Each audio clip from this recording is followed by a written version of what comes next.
ಕಾಯಕವೇ ಕೈಲಾಸ ಅಂದರೂ ಬಸವ, ಅದರಂತೆ ನಡೆದರೂ ನಡೆದಾಡೋ ದೈವ.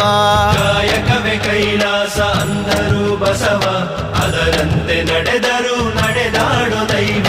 ಸಿದ್ಧಗಂಗಾ ಕ್ಷೇತ್ರವೇ ಪೂಜ್ಯರ ಉಸಿರು, ಪ್ರತಿ ಕಲ್ಲು ಹೇಳುತ್ತಿವೆ ಬುದ್ಧಿಯ ಹೆಸರು. ಸಿದ್ಧಗಂಗಾ ಕ್ಷೇತ್ರವೇ ಪೂಜ್ಯರ ಉಸಿರು, ಪ್ರತಿ ಕಲ್ಲು ಹೇಳುತ್ತಿವೆ ಬುದ್ಧಿಯ ಹೆಸರು. ಕಾಯಕವೇ ಕೈಲಾಸ ಅಂದರೂ ಬಸವ, ಅದರಂತೆ ನಡೆದರೂ ನಡೆದಾಡೋ ದೈವ. ಕಾಯಕವೇ ಕೈಲಾಸ ಅಂದರೂ ಬಸವ, ಅದರಂತೆ ನಡೆದರೂ ನಡೆದಾಡೋ ದೈವ.